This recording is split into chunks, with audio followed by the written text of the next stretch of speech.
नमस्कार। दूसरा कश्मीर एक ऐसी जगह जो कश्मीर से ठीक ऑपोजिट सिंध और गुजरात बॉर्डर के बीच में है, जो इंडिया पाकिस्तान का जम्मू कश्मीर और पीओके के बाद दूसरा सबसे बड़ा डिस्प्यूट है। वो डिस्प्यूट जो 1947 से ही चलता आ रहा है और इतनी कोशिशों के बाद भी आज भी अनरिजॉल्व्ड है।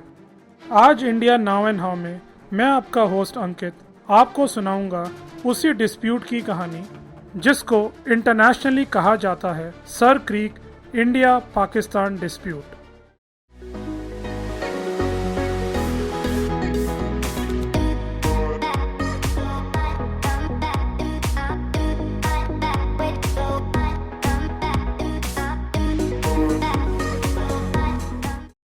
सर क्रीक, जिसको पहले बाणगंगा कहते थे, गुजरात और सिंध के बॉर्डर पर एक 100 किलोमीटर का एरिया है।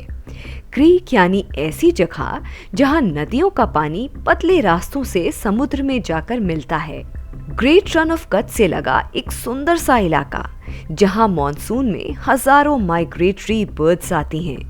अरेबियन सी से पहले का एरिया जो पाकिस्तान ऑक्यूपाइड कश्मीर के बाद सबसे बड़ा कारण है भारत पाक के बीच की टेंशन का। इंडस रिवर की एक धारा ही सर क्रीक से निकलकर अरब सागर में बहती है।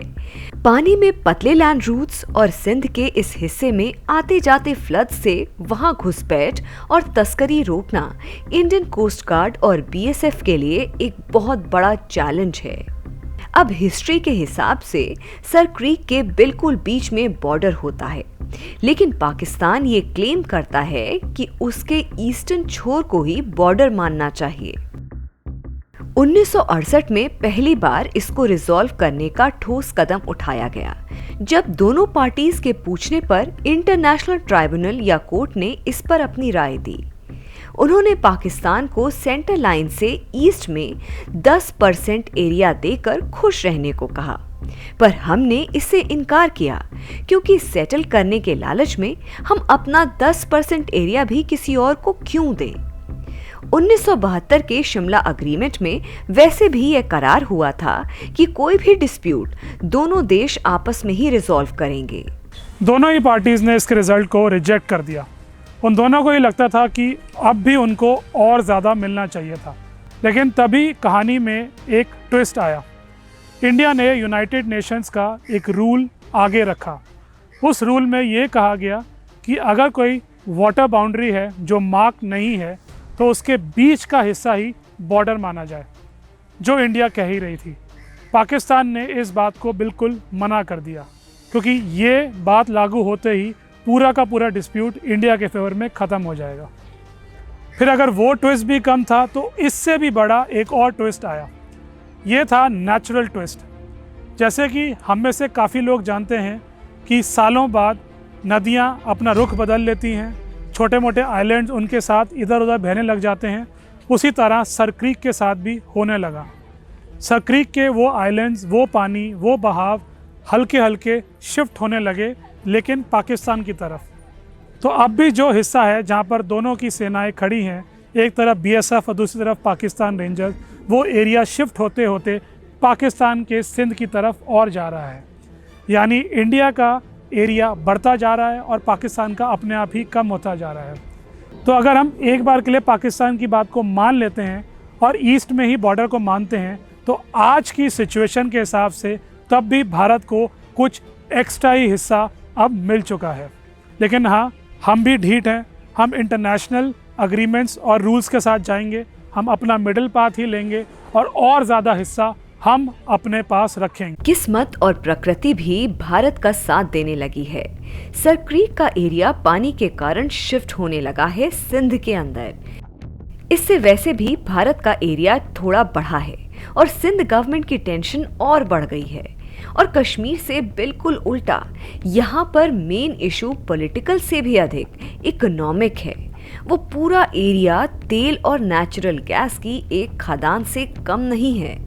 एक्सपर्ट्स का मानना है कि उस धरती के नीचे इतनी सप्लाई है कि दोनों देशों के इंपोर्ट्स कम हो जाएंगे और करोड़ों डॉलर्स की हर साल बचत होगी। पाकिस्तान के लिए ये अच्छा है कि इस इशू को इशू ही बना रहने दें, जिससे उनको भी तेल और गैस का थोड़ा हिस्सा मिले। बाकी 2022 पाकिस्तान फ्लड्स के हटने के बाद ये भी हो सकता है कि सर क्रीक फिर अपनी जगह बदले, और पता नहीं इस बार किसकी तरफ। इसे दूसरा कश्मीर कहना भी गलत नहीं होगा, क्योंकि इशू के अलावा यहाँ भी पाकिस्तान ने टेररिज्म का तरीका अपनाना शुरू कर दिया है। स्मगलिंग और घुसपैठ की वारदातें बढ़ने लगी हैं और हमारे जवानों के लिए चैलेंज बना हुआ है। और ठीक 1999 के कारगिल युद्ध के बाद यही अटलांटिक इंसिडेंट हुआ था। पाकिस्तान नेवी का एक ब्रिगेड अटलांटिक प्लेन 16 सोल्जर्स के साथ बॉर्डर तक आ गया। वार्निंग के बाद भी इंडियन एयरफोर्स के MiG-21 ने मौका देने के बाद उनको मिसाइल से मार गिराया। कारगिल का तनाव खत्म भी नहीं हुआ था कि बीजेपी की सरकार और पाकिस्तान की नवाज शरीफ सरकार पर फिर से प्रेशर बढ़ गया। उसके बाद तो बात मानो ईगो पर ही आ गई थी।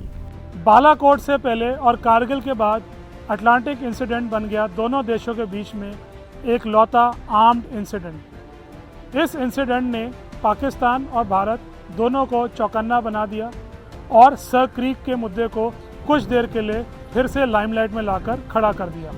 अगर इस खेल को ताश की गड्डी की तरह माने तो इसके ज़्यादातर पत्ते भारत के ही पास हैं। आज के इस एपिसोड में बस इतना ही, लेकिन हम अपने अगले एपिसोड में एक और दिलचस्प कहानी आपके सामने लेकर आएंगे। तब तक के लिए हमें इजाज़त दीजिए। नमस्कार, जय हिंद।